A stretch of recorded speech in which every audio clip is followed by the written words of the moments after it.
Araling Panlipunan 6, Week 5, Quiz number 5. Natatalakay ang partisipasyon ng kababaihan sa himagsikang Filipino. Nihanda ni Teacher Aliw B. Orillo. Sino ang tinaguriang lakambini ng Katipunan at asawa ni Andres Bonifacio? Gregoria de Jesus. Siya ay tinawag bilang Tandang Sora at ina ng Katipunan. Melchora Aquino. Siya ay kilala bilang ina ng watawat ng Pilipinas at unang tumahi nito.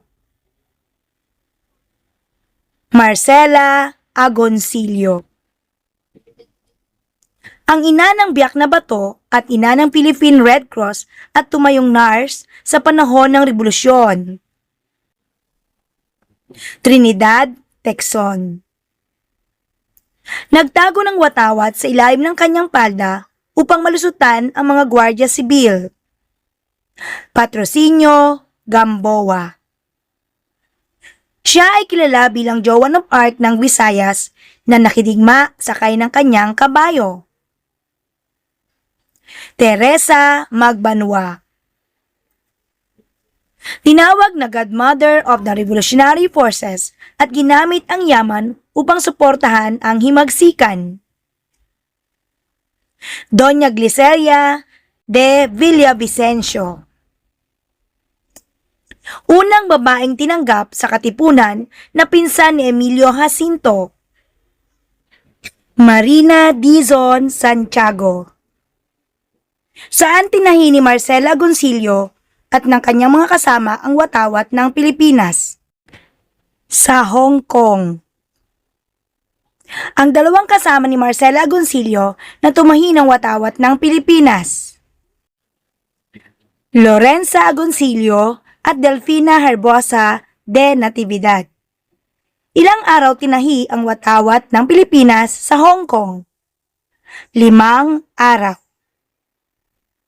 Ano ang kahulugan ng 8 sinag ng araw sa watawat?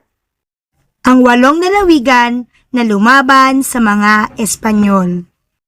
Ano-ano ang 8 lalawigan na lumaban sa Espanyol?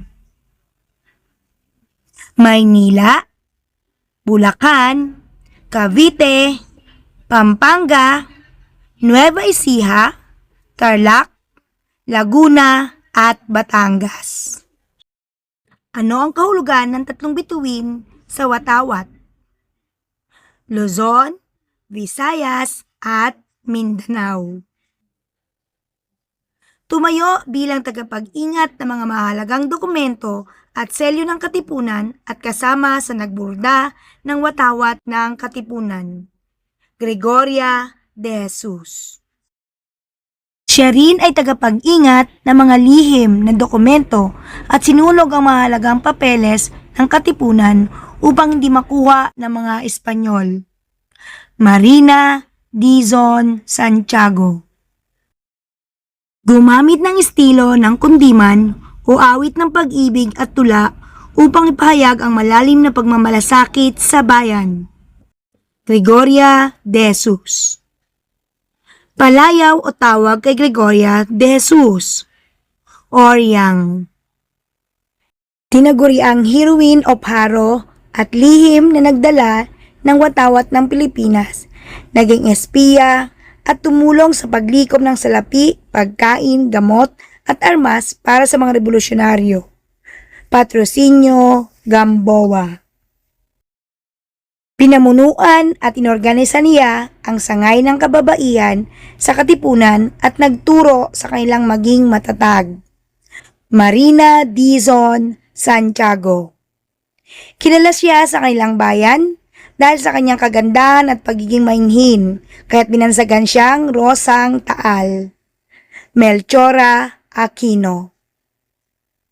Tinahi ni Marcela Agoncillo at ibinagayway sa balkonahin ng bahay ni Aguinaldo sa Kawit, Cavite noong Hunyo 12, 1898. Watawat ng Pilipinas. Tinaguri ang ina ng himagsikan at ina ng balintawak. Melchora Aquino. Please like, share, and subscribe for more videos. Maraming salamat po!